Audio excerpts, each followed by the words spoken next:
So recently I picked up a bunch of new mouse pads to test out, and I found 3 of these that really stood out to me. Since there is always so much interest and questions about mouse pads, I felt it was time to talk about some of the new things that I've picked up and that I think are worth your time. I've spent a ton of time playing on glass mouse pads over the last year, and it has been a great change of pace, switching back and spending some time on cloth surfaces. There are a lot of different options with a lot of different characteristics that affect how your aim feels. And it can get pretty expensive trying out tons of different mouse pads, and since I don't think that any mouse pad is going to make or break your aim, it's probably best to just buy something high quality and start practicing.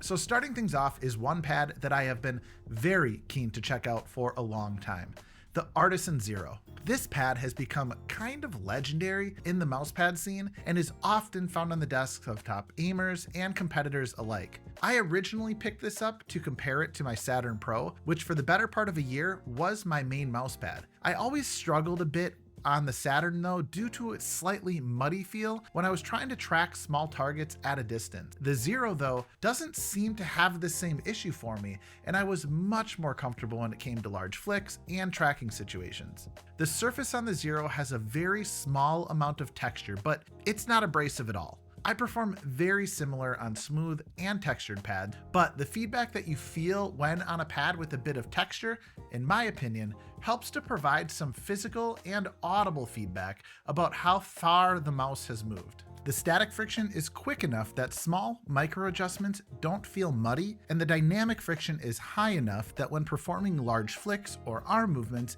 you can bring the mouse to a quick and accurate stop without introducing jitters at the end of your aim. This is a truly jack of all trades mousepad, but I think in the case of the Zero here, that's an amazing quality because it isn't just an average mousepad at everything, it is an exceptional mousepad at everything, and it offers a lot of flexibility and consistency. Next up is another pad from Artisan, the Key 83. If you are a glass mousepad enjoyer, this may be something worth trying out. I love playing on glass mousepads, but there are 2 major things that have always bothered me, and the first is the scratchy sound and feel when dust and debris get under the mouse skates.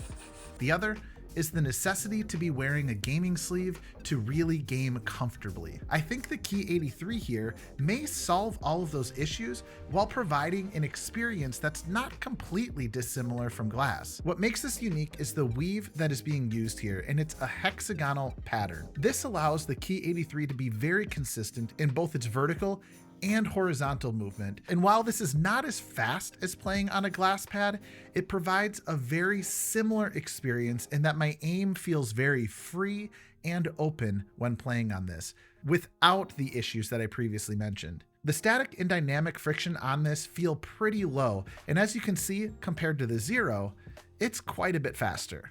Even though the version that I have here is the soft variety, This is very beneficial for me and is something that I found helped me when playing on glass pads as well. I have a pretty bad habit of tensing up and applying more downward pressure when I'm in high stress situations, and having a pad that stays consistent in those times helps me hit my shots when they matter most. The surface does have a very textured feel that I would say is closer to abrasive than not, but it doesn't bother me, and like I stated earlier, I really enjoy playing on textured pads, so this is actually a positive for me. But if you are coming from something like a glass pad, it is going to be quite the adjustment. The last pad on my list is the Lethal Gaming Hyperion pad. This pad is a collaboration between Lethal Gaming and Pulsar, and this shares some properties with the previously discussed Artisan pads, but lands almost squarely right between the two when it comes to the performance, while having its own distinct personality. The stitching on this is the best that I have seen ever from Lethal Gaming gear, and is improved over what they were doing previously on pads like the Saturn Pro, which was already pretty good. It has the same slim flex base that we saw on the previous two pads and no problems with grippiness on the desk. The surface here is a bit smoother than what is found on the Zero, but it is still slightly textured and has an almost velvety feeling to it. Out of the three pads that I've covered today, this is the most comfortable against my skin. The dynamic and static friction here really does land between that Key 83 and the Zero. It maintains that very open feeling that I had on the Key 83 while giving some of the stopping power back that was found on the Zero. I have played very well on this pad. The only knock I have on it is that this particular one in blue that I have here, I think looks really great, but as Lethal has noted on their website, it does discolor from sweat, and I can confirm that this is starting to happen pretty quick. Now, I'm not a super sweaty individual, but oils from your skin inevitably are going to change the appearance of this pad, and it's going to start looking pretty dingy. I did just order the black color, which I'm hoping resolves this for me because I think Lethal really knocked it out of the park with this pad, and it certainly isn't an artisan killer, but I think it sits comfortably right alongside them in both quality and performance, while still providing its own unique experience. Let me know your thoughts on any of the pads that I covered in this video.